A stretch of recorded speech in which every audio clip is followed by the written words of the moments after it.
Kali ini akan kita pelajari dalam HTML adalah hyperlink atau sering juga disebut dengan link saja atau web link. Ya, jadi sama aja. Link adalah sebuah koneksi dari sebuah sumber web ke sumber lain. Itu menurut spesifikasinya.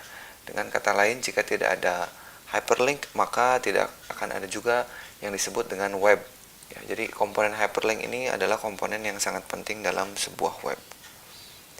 Link pada HTML dibuat dengan menggunakan tag A atau singkatan dari anchor. Ya, mungkin kenapa disebut anchor? Karena anchor itu adalah jangkar. Analoginya adalah jangkar itu pasti terhubung pada sebuah kapal. Sama seperti hyperlink juga pasti terhubung pada sebuah sumber. Begitu ya. Cara membuatnya, langsung saja kita coba. Saya akan buka Sublime Text saya. Seperti biasa, saya sudah punya latihan 6 dengan file halaman 1.html di dalamnya. Ya, di dalam HTML-nya saya akan coba buat sebuah paragraf yang berisi seperti ini. Seperti ini.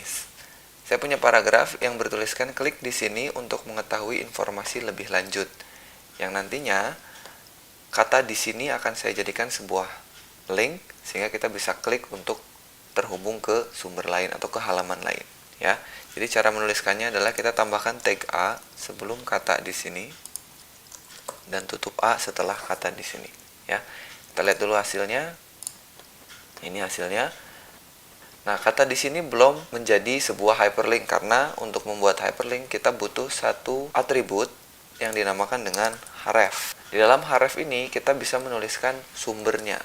Nah, yang bisa kita tuliskan di dalam href itu ada beberapa jenis. Ya, kalau kita lihat di slide-nya, dalam href ini yang pertama kita bisa tuliskan external link atau link ke website lain ya. Kita coba, misalkan kita akan terhubung ke Google. Saya harus menuliskan http. Jadi http-nya harus dituliskan //google.com. Ya, kalau kita lihat hasilnya lagi, kembali ke browser lalu refresh. Nah, sekarang kalau kalian lihat, ini otomatis linknya berubah stylenya. Ya, warnanya menjadi ungu atau biru, lalu ada garis bawahnya. Apa perbedaannya antara ungu dan biru? Kalau ungu itu kita sudah pernah mengunjungi linknya. Kenapa di sini ungu? Karena saya sudah pernah menggunakan browser ini, saya sudah pernah mengunjungi google.com sebelumnya. Tapi kalau warnanya biru terang, itu artinya kalian belum pernah sama sekali mengunjungi website tersebut. Kalau saya coba klik, kalau terhubung dengan internet, langsung masuk ke google.com. Itu yang pertama, kita bisa isi hrefnya menggunakan external link. Tapi jangan lupa tuliskan juga protokolnya http://. Yang kedua, kita bisa simpan internal link atau halaman website lain yang ada di dalam domain kita atau satu domain dengan website yang kita buat. Contohnya saya buat halaman lain, misalkan produk atau admin. Ya, kita coba buat satu buah file lagi di dalam Sublime Text. Kita kasih nama halaman2.html. Isinya seperti ini. Kalau kita kembali, saya akan ganti hrefnya dengan file yang akan saya tuju, yaitu halaman2.html.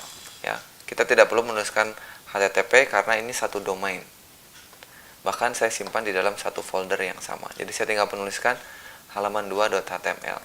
Kalau kita lihat hasilnya, refresh, klik di sini, nah, maka dia akan pindah ke halaman 2. Untuk kembali ke halaman 1, kita harus ubah halaman 2-nya. Saya harus tambahkan tag A lagi di bawah H1 ini. Seperti ini ya. Saya tambahkan href halaman1.html lalu tulisannya kembali ke halaman 1.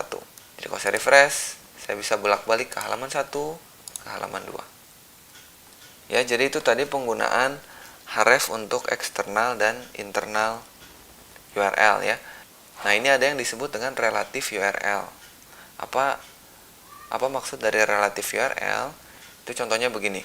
Kalau misalkan saya masuk ke dalam foldernya, latihan 6 misalnya, lalu saya buat sebuah folder lagi misalnya admin, dan saya simpan halaman 2 ini ke dalam folder admin. Ya. Lalu saya kembali ke browsernya. Ini di halaman 1. Kalau saya klik di sini, akan terjadi error karena sekarang kalau kita lihat di Sublime Text-nya, dia akan mengarah ke halaman 2, sedangkan Sekarang halaman 2 sudah pindah ke dalam folder admin. Jadi untuk bisa berjalan dengan normal, kita harus tambahkan nama foldernya. Admin seperti ini. Ya, jadi ini saya bacanya di folder yang sama di latihan 6, masuk dulu ke folder admin, lalu cari halaman 2.html. Nah, sekarang dari halaman 2 mau kembali ke halaman 1, itu error juga. Kenapa? Karena sekarang halaman 2-nya ada di dalam folder admin. Kalau saya tulis halaman 1.html, artinya dia akan mencari di folder yang sama. Dan halaman 1.html tidak berada di folder yang sama, tapi berada di satu folder di atasnya. Nah, untuk itu kita harus tambahkan titik-titik slash. Ini artinya naik satu folder di atasnya, lalu cari halaman 1.html. Jadi sekarang dari halaman 2, kalau saya klik, dia naik satu folder lalu mencari halaman 1, maka halamannya tampil karena sudah benar. Itu yang disebut dengan relative URL. Coba kalau begini. Misalnya, sekarang saya simpan halaman 1 ke dalam folder user. Ya, saya simpan ke dalam folder user. Kita cek lagi halaman 1 dan halaman 2. Kita buka lagi halaman 1 dan halaman 2. Nah, ini kalau saya jalankan di browser itu pasti error lagi.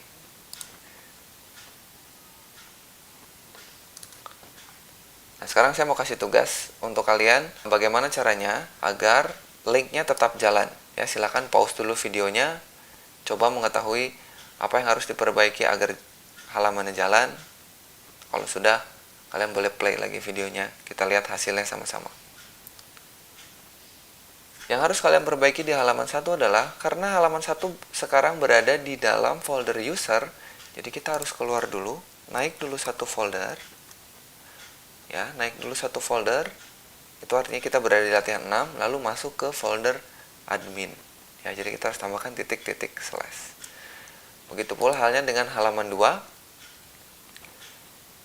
Jadi sekarang kita ada di sini, kita harus naik dulu satu folder, lalu sekarang kita masuk ke halaman user. Ya. Jadi itu yang harus kalian perbaiki. Kalau kita lihat lagi hasilnya, open di browser, saya klik di sini, lalu kembali ke halaman 1, itu jalan dengan normal. Itu ya. Itu untuk menggunakan relative URL. Yang ketiga, kita bisa simpan page anchor atau yang biasa disebut dengan bagian tertentu dari sebuah halaman. Jadi bukan hanya kita masuk ke sebuah halaman, tapi kita pindahnya ke bagian tertentu dari sebuah halaman. Nah, contohnya gimana? Kita lihat ya. Nah, sekarang kita lihat lagi di Sublime Text-nya. Halaman 1 dan halaman 2 sudah saya perbaiki lagi jadi seperti awal ya. Jadi nggak ada lagi folder user dan folder admin. Nah, yang saya baru buat adalah ini halaman 3.html. Ini kalau kalian lihat, jangan dulu kaget dengan isinya. Kalian nggak perlu bingung, nanti kita telusuri satu-satu. Yang pertama saya tuliskan heading 1, bertuliskan ini adalah halaman 3. Lalu ceritanya nanti di halaman 3 ini saya punya 3 buah artikel yang masing-masing punya judul yang menggunakan H2 dan artikelnya. Ya. Ini tidak perlu khawatir dengan apa itu lorem ipsum, dolor, dan seterusnya. Ini adalah placeholder atau teks sembarang yang digunakan untuk melihat apakah sebuah paragraf itu akan tampil sesuai dengan keinginan kita atau tidak. Ya, di Sublime Text akan dengan mudah membuat ini. Tapi intinya, saya punya nanti 3 buah bagian. Bagian pertama, ya, saya tulis bagian 1 yang memiliki 2 buah paragraf. Lalu saya pisahkan dengan 10 buah BR, ya, supaya nanti jaraknya ada 10 spasi. Lalu ada bagian 2, ya, saya juga tulis menggunakan H2. Di bagian 2 ini saya punya 3 buah paragraf. Jadi artikelnya ada 3 buah paragraf, sama dibatasi juga oleh 10 buah BR. Dan yang terakhir, ini kita buat sama-sama, saya akan buat bagian 3. Jadi kita buat dengan menggunakan H2, ya, ketik H2, tab, lalu bagian 3. Lalu di sini ceritanya kita akan buat 1 buah paragraf. Jadi bagian 1 2 paragraf, bagian 2 3 paragraf, bagian 3 hanya 1. Cara menuliskannya kita tinggal tuliskan P, ya, lalu diisi dengan, kalau di Sublime Text kita bisa tulis lorem, LOREM, lalu tekan tab. Ya, L-nya huruf kecil. sehingga dia akan otomatis membuat teks lorem ipsum atau teks placeholder ini. Oke, sekarang kita sudah punya 3 buah bagian. Kalau kita lihat hasilnya, oke, jadi idenya begini.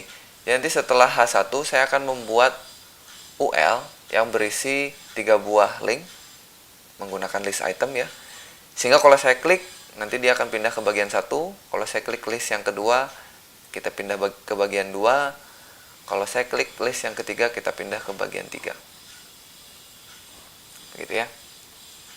Oh ya, yang saya lupa tambahkan di bagian 3 adalah 10 buah BR. Jadi tolong tambahkan dulu. Begini. Sekarang yang akan kita lakukan adalah setelah H1, saya akan menambahkan UL, di mana di dalamnya akan terdapat 3 buah list item. Yang pertama seperti ini. Yang pertama, saya tuliskan LI, saya tambahkan A, refnya kosongkan dulu, kita tulis di dalamnya ke bagian 1. Lalu untuk selanjutnya kalian bisa copy paste aja ya. Kalau kita lihat hasilnya, ini tampil. Jadi kalau saya klik ini nanti dia pindah seperti ini. Kalau saya klik yang 2, nanti dia pindah seperti ini. Ya, ceritanya begitu. Nah, apa yang harus kita lakukan? Kita harus memberikan penanda pada tiap-tiap bagian yang ingin kita pindah atau anchor-nya tadi ya. Misalkan gini, untuk H2 kita harus beri dia ID. Misalkan ini bagian 1. Untuk bagian 2 juga sama, kita kasih ID bagian 2. Dan yang terakhir untuk bagian 3. Gitu. Jadi sekarang kita sudah punya anchor-nya, kita sudah punya penandanya, tinggal kita panggil. Di href-nya kita tuliskan crash. Nah, ini untuk penanda untuk ID ya. Kalian tulis saja bagian 1. Yang kedua juga sama, crash bagian 2. Yang ketiga crash bagian 3. Nah, jadi ini bacanya saya akan pindah ke halaman yang sama tapi mencari anchor yang bagian 1 atau ID bagian 1. Jadi kalau kita kembali, saya klik, dia akan pindah ke bagian 1. Saya klik bagian 2, dia akan pindah ke bagian 2. Nah, untuk pada saat saya klik yang bagian 3, itu tidak berada di sini, tulisannya tidak berada di atas. Itu karena spasinya habis, jadi halamannya ini paling bawah. Agar bagian 3 berada di atas ini, kita harus tambahkan BR dulu. Ini BR-nya kurang, jadi misalkan saya tambahkan 2 baris lagi. Jadi BR-nya ada 30. Nantinya ini kalian lakukannya dengan CSS. Bagian 1, bagian 2, bagian 3. Ya, begitu untuk menambahkan anchor. Dan kalian juga bisa berpindah ke bagian lain di halaman lain. Contohnya di halaman 1 saya mau punya href lagi. Ini saya tulis, misalkan saya tulis ini ke halaman 3 bagian 3. Jadi yang perlu saya tulis di sini adalah halaman 3.html, tapi saya mau pindahnya ke bagian 3. Jadi itu bisa ya. Kalau saya klik kanan, open. Kalau saya klik di sini dia ke halaman 2. Kalau saya klik halaman 3, langsung ke bagian 3. Itu tadi mengenai page anchor ya. Nah, selanjutnya yang akan kita coba adalah begini. Ini adalah halaman 1. Pada saat saya klik di sini, itu langsung pindah ke halaman 2 tapi di window yang sama atau di tab yang sama. Kadang-kadang kita ingin pada saat kita klik sebuah link itu membuka tab baru. Mungkin kalian pernah mengalami itu ya. Nah, untuk melakukan itu kita harus menambahkan sebuah atribut. Ini adalah atribut yang harus kita gunakan, yaitu target. Value-nya ada 4 yang bisa kita pilih. Underscore self itu untuk membuka link di halaman yang sama, sedangkan underscore blank itu untuk membuka di tab baru ya. Untuk parent dan top ini nggak akan saya bahas karena ini berhubungan dengan frame. Kita belum belajar mengenai frame. Jadi 2 ini dulu lah. Kalau kalian tidak tuliskan targetnya, artinya yang dipanggil adalah underscore self. Tapi kalau ingin membuka tab baru, yang dipanggil adalah underscore blank. Kita coba. Ini untuk halaman 1.html, begitu saya klik di sini, saya pengennya membuka tab baru. Jadi saya tambahkan di sini target underscore blank. Seperti itu ya. Saya refresh, saya klik. Nah, kalian bisa lihat dibuka di tab baru. Itu jadi cara penggunaan target.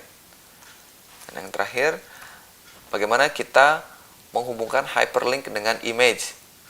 Jadi nanti kalian bisa saja hyperlinknya itu bukan teks tapi image. Nah, tapi karena kita belum belajar tentang image, ini saya simpan dulu untuk video selanjutnya. Ya, jadi sampai sini dulu. Terima kasih atas perhatiannya. Saya Sandika Gali. Sampai jumpa lagi.